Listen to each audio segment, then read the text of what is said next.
안녕하세요. 반갑습니다. 기능학 의사 닥터진호입니다. 저번 시간에 저희가 이제 당뇨 캠페인의 일환으로 인슐린 저항성이 심혈관 질환을 악화시키는 이유, 그거에 대해서도 살펴봤습니다. 인슐린 저항성만 있어도 심혈관 질환이 악화된다는 얘기를 하니까 다들 너무 겁주는 거 아니냐 그런 얘기가 있어서, 그 겁주는 얘기가 아니라 실제 사례이기 때문에 실제 이제 있는 팩트이기 때문에 제가 설명드린 거고요. 오늘 알아볼 주제는 인슐린 저항성, 암의 숨겨진 성장 신호라는 제목으로 여러분께 이제 인슐린 저항성과 암과의 관계도 한번 다뤄보도록 하겠습니다. 사람은 혈관 질환 아니면 암으로 사망을 하는 게 가장 많죠. 근데 이 혈관 질환과 암 두 가지 다 큰 영향을 주는 게 바로 인슐린 저항성, 당뇨 전 단계, 당뇨 이런 것들입니다. 보통 일반적인 검사에서는 웬만하면 검사를 잘 안 하죠. 홈마이알 검사를. 근데 인슐린 저항성만으로도 암이 더 잘 생기고 빠르게 성장할 수 있는 근거와 원리에 대해서 제가 말씀드려 보겠습니다. 당뇨라고 하거나 인슐린 저항성은 진짜 안 좋은 게 사망 원인 두 개 다 관여하는 거예요. 그거 말고도 빠른 노화, 비만 이런 거에도 크게 연관돼 있지만 그런 건 뭐 다음 시간에 한번 시간이 되면 다뤄보도록 하겠습니다. 일단 암세포는, 그러니까 제가 하는 치료가, 기능학에서 하는 치료가 암이 생기지 않는 몸을 만드는 치료를 많이 합니다. 그래서 뭐 얼마 전에 서초구 의사회에서도 강의를 하나 해달라고 해서 암 관련 강의라고 해서 제가 암이 생기지 않는 몸 만들기라는 제목으로 제출했고 6월에 강의할 예정인데, 우리가 암만 해가지고 타겟팅 해가지고 치료를 할 게 아니라 암이 생기지 않은 몸을 만들면은 암은 재발하지 않습니다. 굉장히 중요한 사실입니다. 그게 바로 현대의학이 놓치고 있는 부분 중에 하나입니다.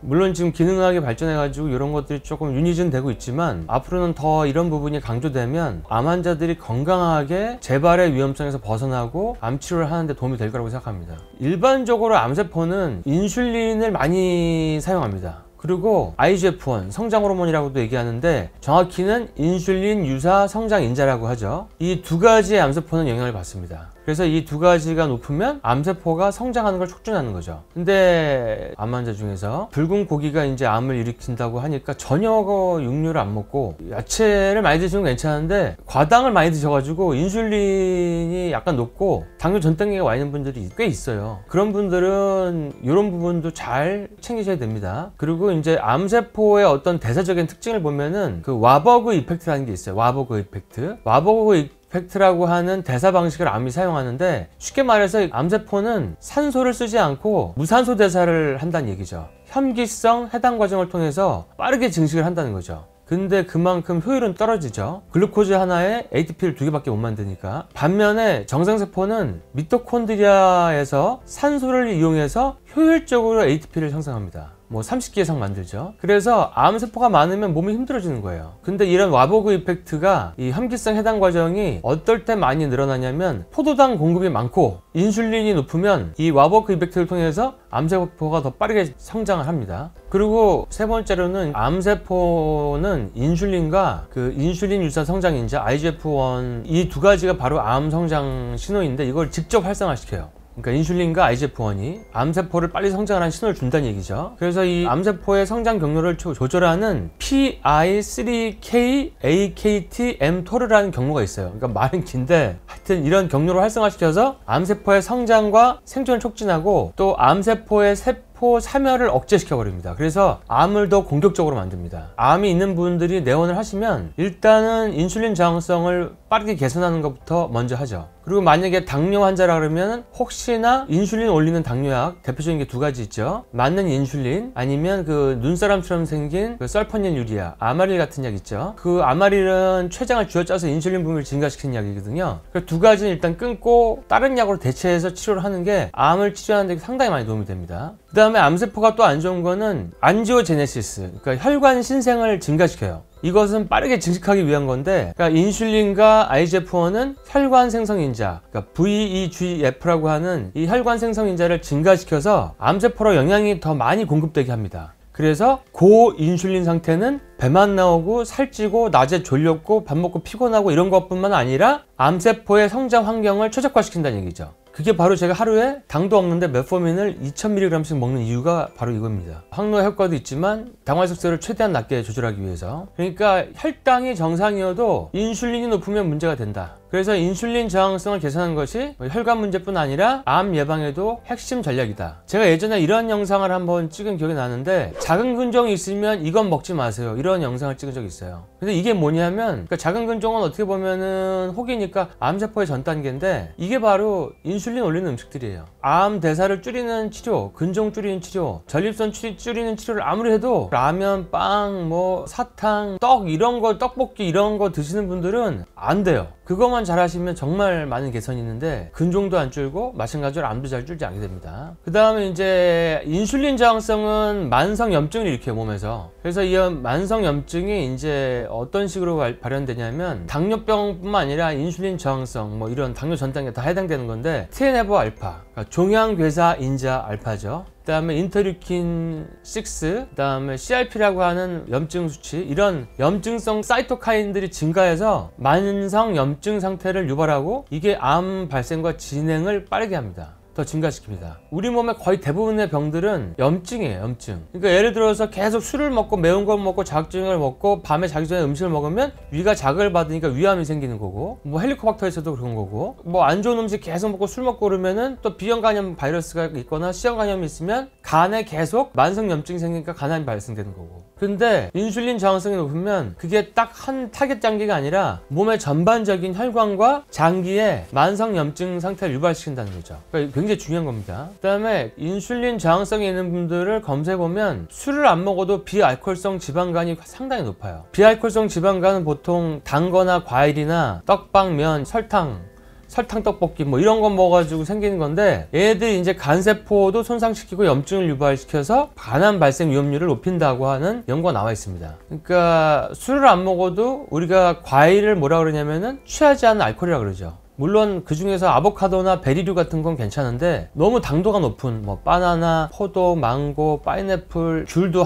안전자리에서 20개 까먹고 뭐 이렇게 하면은 지방간이 오거든요. 그러면 환자분들도 와서 그래요. 나는 지방을 안 먹었는데 왜 지방간이 생기지? 근데 지방간은 지방 때문에 생기는 게 아니라 탄수화물을 많이 먹어서, 탄수화물은 오로지 간에서만 저장하기 때문에 그래서 지방간이 생기는 겁니다. 그래서 이런 것도 인슐린이 올라가서 생기는 거라고 여러분이 이해하시면 됩니다. 그리고 제가 이제 별로 안 좋아하는 치료 중에 하나가 임신성 당뇨 때 인슐린을 맞는 거예요. 몸에 안 좋은 인슐린이 자꾸 들어가니까, 물론 당을 조절하는 건 중요한데 식단으로도 충분하거든요. 그런 후에는 이제 임신하고 나서 살이 엄청 찌거나 실제로 당뇨가 오는 경우가 상당히 많습니다. 왜냐하면 이제 인슐린이 많이 들어가게 되면 식단 조절이 안 되거든요. 저혈당도 올 수가 있고. 그런 부분들을 여러분들이 한번 참조하시고, 제가 이제 어떤 한 산부인과 원장님한테 그 저탄고지 식단을 말씀드렸더니, 본인이 하시는 병원의 모든 그 임신한 환자들을 전부 다 저탄고지를 시켰더니 인슐린 저항성이랑 당뇨 중독증이 아무도 없다는 거예요. 그리고 애를 낳고 나면 다 정상 체중이라는 거예요. 그래가지고 병원이 할 게 없어가지고 돈이 덜 벌린다 이런 얘기도 하셨는데, 그만큼 자연적인 식단으로 치료하는 게 중요하다는 거죠. 그리고 우리는 엄마 뱃속에서 탯줄을 통해서 당으로 영양소를 받는 게 아니라 케톤으로 받죠. 그 얘기는 지방으로 받는다는 얘기죠. 그게 원래 우리 인간은 지방을 우선적으로 에너지원을 쓰게 돼 있는 그런 유전자를 가지고 있다는 뜻이기도 합니다. 그러니까 조금만 당이 넘치게 먹어도 암도 생기고, 노화도 빨라지고, 비만도 오고, 심혈관 질환도 생기고, 혈전도 생기고, 몸에 안 좋은 신호들과 병들이 나타나는 거죠. 왜냐면 우리 유전자와 맞지 않은 식단을 하고 있기 때문에 그렇습니다. 근데 마치 우리가 사는 세상은 트루먼쇼처럼 탄수화물의 폭탄 속에 살고 있죠. 그것들이 이제 여러분들이 눈을 똑바로 뜨고 정신을 차리고 주변을 잘 살펴봐야 됩니다.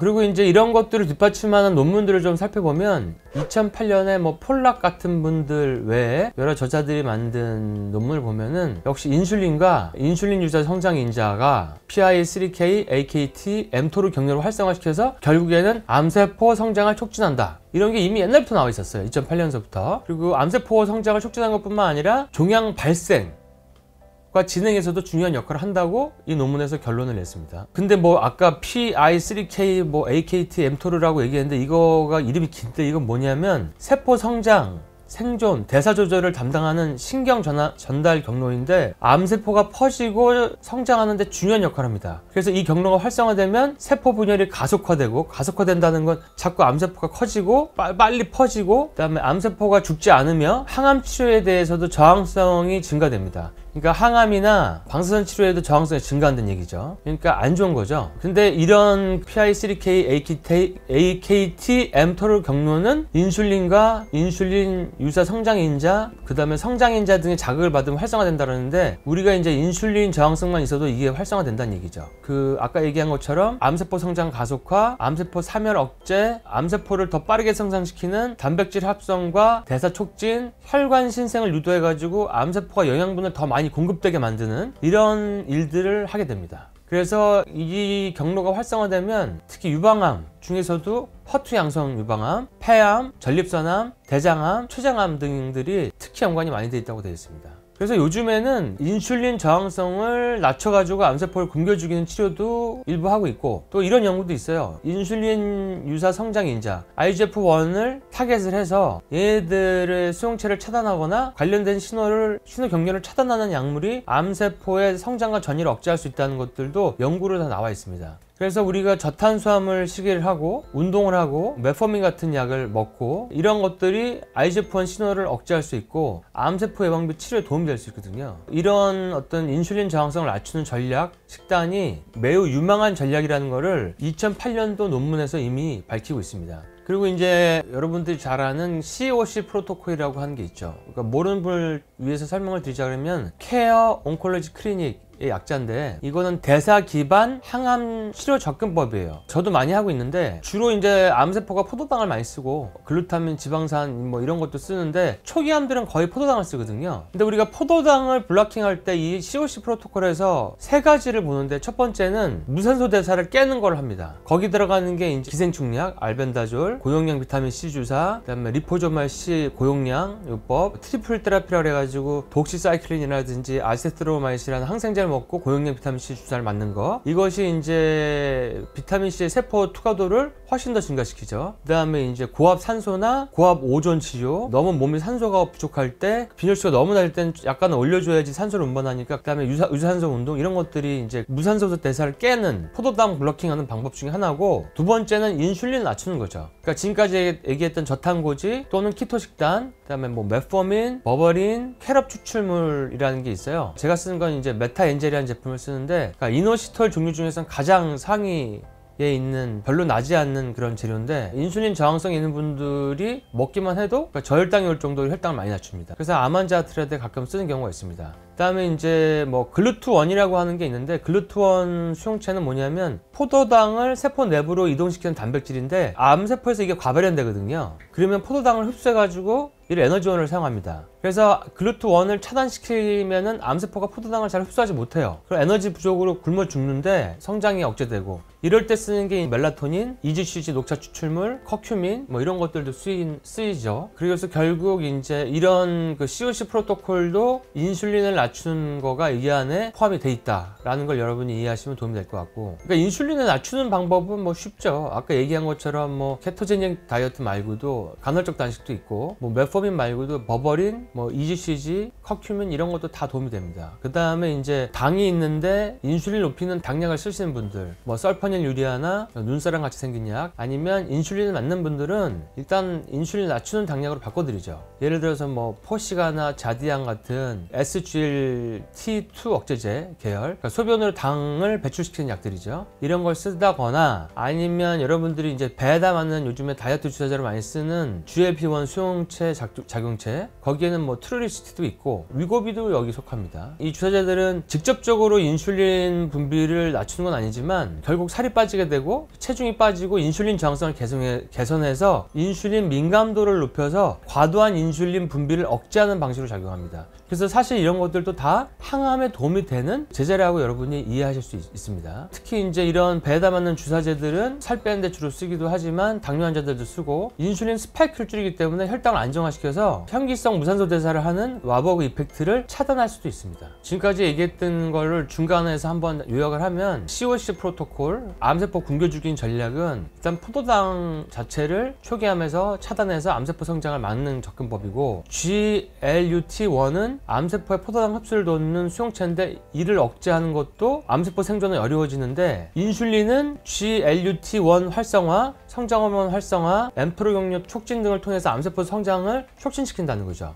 그래서 인슐린을 낮추면 항암 치료과가 증가하고 암세포의 에너지 공급이 차단돼서 얘네들을 굶겨 죽이게 하는 대사 치료를 하는데 훨씬 더 수월하게 됩니다. 그 다음에 이제 뭐 2001년도 논문도 이런 게 있어요. 뭐 인슐린 저항성이 대장암 발생과 연관이 있으며 식이와 운동이 예방적 역할을 할 수 있다. 뭐 이 얘기는 대장에서 뭐 자주 떼고 이러시는 분들이잖아요. 이것도 내가 단지 대장에 안 좋은 뭐 술을 먹거나 뭐 태운 음식을 먹거나 뭐 유전이거나 이런 것뿐만 아니라 인슐린 저항성이 있고 당뇨 전 단계가 있어도 선종이 잘 생긴다는 얘기예요. 여러분들 이 부분도 이해하시면 크게 도움이 되실 겁니다. 그리고 이제 이런 인슐린 저항성과 암세포 발병률을 또 연구한 게 있는데, 당뇨병과 암 발생 위험을 2010년에 한번 조사를 해봤는데, 2형 당뇨병이죠. 그러니까 인슐린이 증가하는 이런 당뇨병이 있으면 일반인보다 암 발병률이 20%에서 많게는 30%가 증가한다. 혈관 질환만 증가하는 게 아니라 당뇨병 자체가 이미 심근경색을 한번 왔다고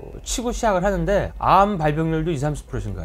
그리고 암이 생기면 암을 키우는데도 더 촉진을 시켜요. 그러니까 진짜 안 좋은 거죠. 그러니까 당만 없어져도 몸은 엄청 건강해지는 거죠. 특히 이제 췌장암, 간암, 대장암, 유방암, 자궁내막암 이런 것들이 이제 연관성이 크고, 그러니까 결론은 높은 인슐린 수치는 암세포를 성장시킨다는 얘기죠. 그 다음에 2012년에 또 연구가 있었는데, 고인슐린 혈증, 다른 말로 얘기하면 단 걸 많이 먹었다거나 아니면은 혈당을 올리는 음식을 많이 먹었다거나 인슐린 저항성은 결장암, 역시 뭐 대장의 초기 진입 부위니까 결장암 발병 위험을 1.5에서 2배 증가시킨다. 그러니까 아까는 당뇨병이 암을 20~30% 증가한다 그랬는데 인슐린 저항성만 있어도 1.5배에서 2배 증가한대요. 그 다음에 유방암은 폐경기 여성에서 인슐린 수치가 높은 경우 유방암 위험이 2배를 증가한다고 되어 있습니다. 이게 2009년 연구입니다. 근데 폐경후 여성에서 당뇨 전당이라든지 인슐린 저항성이라든지 당뇨가 있는 분들 우리가 굉장히 많이 보거든요. 그런 분들이 폐경후에 더 유방암의 고위험군에 빠지게 되는 게 뭐가 있냐면, 유방암을 줄여주는 프로게스테론은 아예 안 나와요.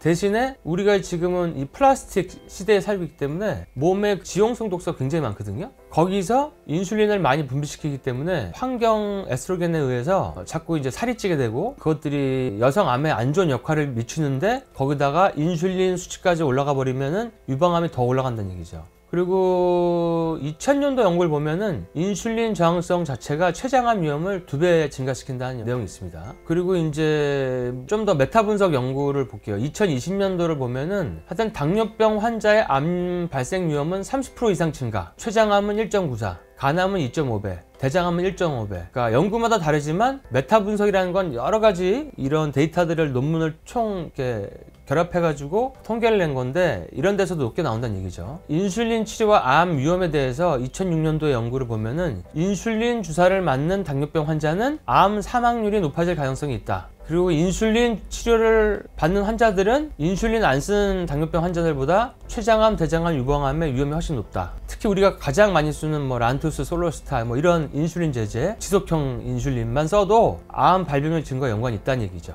그러니까 내가 1형 당뇨라고 해서 어쩔 수 없이 인슐린을 맞아도 저탄고지에서 최대한 인슐린을 낮게 맞는 걸로 유지하시는 게 여러분한테 가장 유리합니다. 그러니까 저번 시간에는 인슐린 저항성만 있어도 뭐 심혈관 질환이 증가하고 혈전이 생긴다 이렇게 얘기를 했고, 오늘은 제가 거기다가 인슐린 저항성이 뭐 암 발병률을 높인다 그러니까 여러분들이 뭐 너무 심한 얘기냐 그럴 수도 있는데, 제가 오늘 말씀드린 내용은 우리 인류가 지금까지 해온 연구와 데이터, 논문, 그리고 실제로 이걸 갖다가 거꾸로 활용해서 암세포를 굶겨 죽이는 치료를 하는 뭐 COC 프로토콜, 이런 근거가 있는 것들에서 제가 가져온 자료들이기 때문에 여러분들이 이거를 잘 알고 계시면 암 예방에도 굉장히 큰 도움이 되실 겁니다. 추가적으로 얻을 수 있는 이득은 비만에서의 해방, 항노화 효과죠. 아무리 좋은 뭐 NMN 같은 항노화 제제를 먹어도 인슐린 높으면 항노화 될 수가 없습니다. 근데 이 부분에 대해서는 뭐 여러분들이 궁금해 하시면 다음 시간에 또 한번 날을 잡아서 제가 한번 설명을 해드리도록 하겠습니다. 대한민국의 인슐린 저항성 당뇨 전 단계, 당뇨 탈출을 위해서 대한민국 만세!